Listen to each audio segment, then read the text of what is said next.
Alhamdulillah wa salatu wassalamu ala rasulillah. Knowing that the Prophet Muhammad sallallahu alaihi wasallam ordered the Muslim man to trim the mustache and grow the beard, a question can be asked: what are the limitations of the beard and the mustache? Should you trim or shave? What about the hair between the mustache and the beard? What about what's called the soul patch? In Arabic it's called anfaqa, and this is called sibalan. Are these a part of the beard or not? Tayyib. So first and foremost, to understand these, we look at the Arabic language, but we also look at the fi'l, the actions of Rasulullah sallallahu alaihi wasallam and the Sahaba radiyallahu anhum, so we can know these ahkam, shar'i ahkam.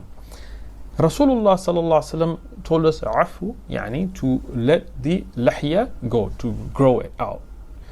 What is considered the lahya?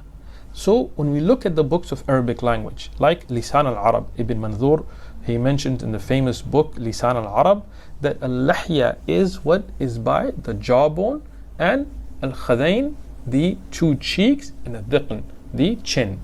So to understand, we see this bone here by the ear. This is where the beard begins. Above this bone that's by the ear is the head. So when you finish ihram or so on, you shave or trim what is above this and not below. So below this, and this is why the name lahya comes from the word for the jawbone. So what goes along with the jawbone, this is the lahya. And what comes on these two cheeks and on the chin, this is all. This is the jamhur, the majority of the Arabic linguists have mentioned this is the beard. This is what you allow to grow. And the Prophet ﷺ, when you look at his beard, it was as thick as we've mentioned, yani a big beard. So this is what he allowed to go. And the Sahaba radiyallahu anhum, they didn't trim the sides up to get just a goatee. None of the Sahaba did this. Rasulullah sallam didn't do this. This was all the beard. So this is what you grow. Now the hair that's on the neck, if somebody has hair past their yani the bottom of the beard on the neck, none of the scholars of the Arabic language consider that to be a part of the lahya. So if somebody has hair on their neck, on their Adam's apple or so on, they are permitted to remove that hair that is not a part of the beard. Or the hair that grows past the cheeks, past the cheekbone here. But we have the bone up here, when it gets close to the eye, to remove this hair is also permissible because that is not a part of the lahya. Having said that, the hair that starts here on the cheeks, by the jawbone and the chin, this is all a part of the lahya, as we see from the example of Rasulullah sallallahu alaihi wasallam and the Sahaba, that this should be left, and that is in accordance with the Arabic language. The hair that is between the mustache and the beard, this is called sibal. Sibalan, the two sibal, this hair here between the mustache and the beard, this can be trimmed. And there is a dalil for this, a hadith in the Musnad of Imam Ahmad, it's a Hasan Ralab al-Hadith, where Rasulullah said, "Qusu sibalakum," to cut down the sibal. So this hair between the mustache and the beard here should be and can be trimmed. Tayyib.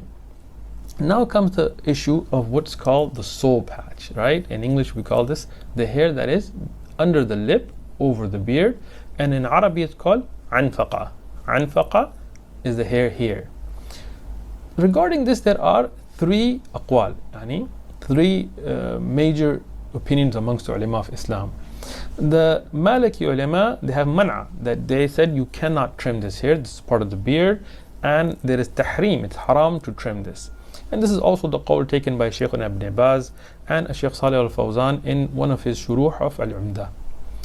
The second opinion is that of the Hanafiya and the Shawafi', that it is makruh, as the Nawawi has mentioned, and Ibn Abidin, that this is from the hair that is makruh, is karaha, to cut, but if you cut it, it's not tahrim, but it's makruh.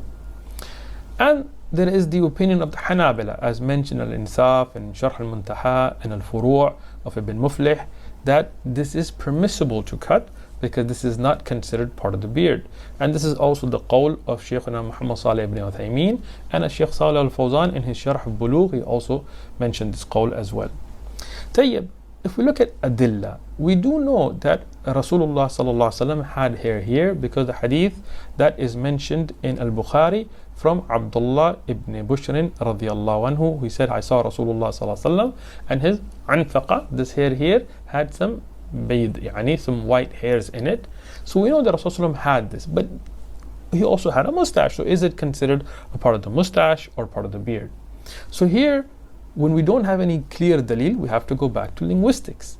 In the Arabic language, in the linguistics of the lahya, it is that which starts from the bone here, goes along the jaw, on the cheeks, and the chin, not what is above it.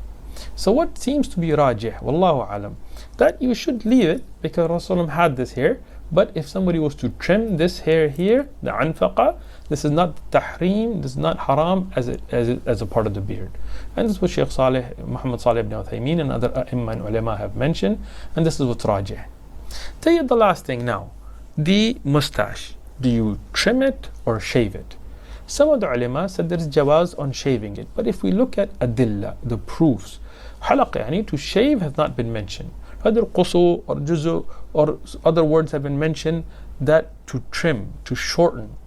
And this is the Jamhur al-Ulama. Ibn Abidin, for example, in his Hashiyah said that the Hanafi madhab prefers trimming over shaving. It is permissible to shave, but it's better to trim, not to shave.